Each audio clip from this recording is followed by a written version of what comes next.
અમારે અહીંયા આજે ટેન્ડરનું હતું અને કોઈએ બી ટેન્ડર નાખ્યું નથી.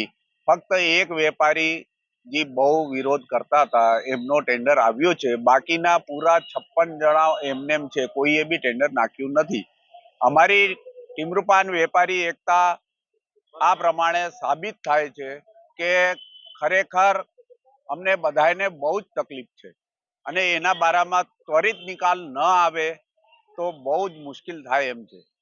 ફક્ત અમારે વેપારીઓની વાત નથી, 34,000 જે સંગ્રહકારકો છે એમની પ્રત્યે બી આ લોકોની જવાબદારી ઊભી થાય છે, જેમને મજૂરી દેવાની થાય છે. પર હજી સુધી કાંઈ બી અમારા પ્રત્યે કે વેપારીઓ કે મજૂરો પ્રત્યે જે સંગ્રહકારકો છે એનો પ્રત્યે કોઈ બી જાતનું ઉપાય એનો કાઢ્યો નથી હજી સુધી. અમારે આશ્વાસન સિવાય કાંઈ બી નથી મળ્યું. અમે એમને 12મા મહિનાથી આ લેટરો નાखेला છે. दिया है कि गड्डी में पत्ता बढ़ेगा, ये आश्वासन कई सालों से दिया जा रहा है, पर आज तक इसका कभी भी कोई निराकरण नहीं हुआ कि कोई हल निकला हो, कोई निगम ने कोई अपनी तरफ से कोई निगम के अधिकारी या लोग कोई अपॉइंट किए हों, ऐसा कुछ भी नहीं हुआ है। ये आश्वासन सालों से चलते आ रहे हैं कि इस साल होगा, इस साल होगा, इस साल होगा, पर वो कभी हुआ नहीं। अब आगे क्या फैसला रहेगा? आगे अगर निगम हमारी बातें नहीं मानता है तो ये बहिष्कार हम आगे भी ऐसे कंटिन्यू रखेंगे। कितना नुकसान है व्यापारियों को, सरकार को? व्यापारियों का तो नुकसान है, पर सबसे बड़ा जो 34,000 संग्रहक हैं जो तेंदुपत्ता लेके आते हैं, आदिवासी गरीब लोग जिनकी रोजी रोटी तेंदुपत्ते के संग्रह के समय चलती है, उन सब लोग, उन 34,000 लोगों का नुकसान है।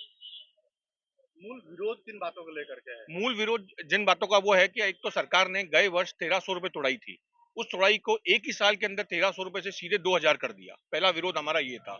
दूसरा विरोध कि जो 1,300 की तोड़ाई 2,000 पे हुई है, उस हिसाब से हमने फिर भी जंगलों के ऊपर टेंडर डाला, तो भी सरकार ने कहा कि तोड़ाई के बाद भी हमें और पैसा चाहिए, जो कि किसी भी व्यापारी के लिए संभव नहीं है। दूसरा विरोध ये था। तीसरा विरोध कि सरकार कहती है कि हर गड्डी के अंदर 50 पत्ते आएंगे। किसी भी जंगल में किसी भी फड़ पे 20, 25, 30 पत्ते से ऊपर की कोई गड्डी नहीं आती है, और जिसका कभी भी निगम ने हमारा कोई भी इसका समाधान नहीं निकाला है। મારે હવે એમ કહેવાનું છે કે જ્યારે રાજસ્થાન ગવર્મેન્ટમાં 1,320 રૂપિયા ખરીદીનો ભાવ છે, એના બદલે આ લોકોએ 2,000 રૂપિયા પૂરા કરેલ છે. સરકાર વધારે પૈસા લેવા ઉપર છે.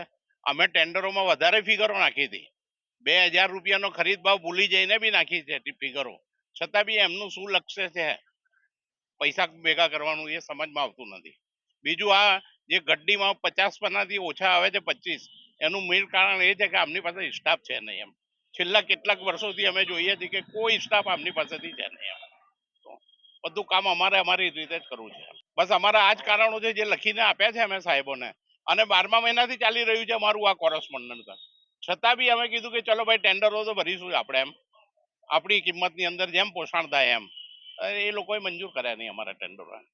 હવે અમારું તો એમ કેવું છે કે નિગમ પોતે જે ગ્રીન લીવ્સ વેચે છે એ જ પ્રમાણે આ જંગલો ફરી વેચે રોયલ્ટી ઉપર. જે પૈસા નિગમને ઉપજે ને જે માલ નીકળે એ અમે માલના પૈસા ભરવા માટે તૈયાર છીએ.